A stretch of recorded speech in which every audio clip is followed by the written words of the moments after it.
I think the number one lesson was that if I was ever going to build a company again, I wanted to build a company where the first product was a big opportunity.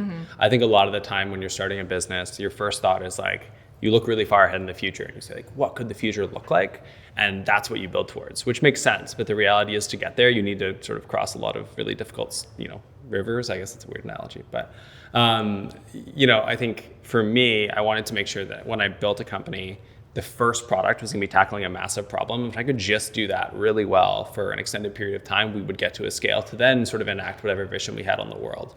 And I think that was like the number one learning lesson for me, because with the first company, we were always trying to figure out like, what's that next product? Like the market we were in was a little small. How can we sort of like find ways to move to a different market? And I was like, no, I think this is just like, I need something that does one thing really well for one group of companies, and we're just going to do that over and over again. That was like the number one thing.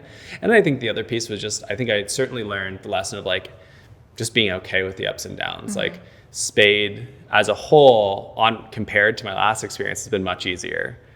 I think partially because choosing a different target market and a different product. So it's really hard to compare the two, but fundamentally, like I really experienced a period of like, with the first company, like, okay, like no one wanted to buy our thing. The market was small. There were only so many people, like really like every step of trying to build something and just like smashing your head against the wall being like, oh my God, like we just can't break through. People aren't interested in this, or they don't have the money to buy it. Like it really was a lesson in like persistence. And I think it's a really positive one, because when things are easy, it's really easy to forget how hard it was, a couple months ago, or when you were trying to raise that round and you weren't sure if it was going to close. Like I've been through both sort of sides, and I'm really happy. It's nice to be on the good side, but I'm very happy that I got to experience more challenging maybe experience of building a company that very few people were interested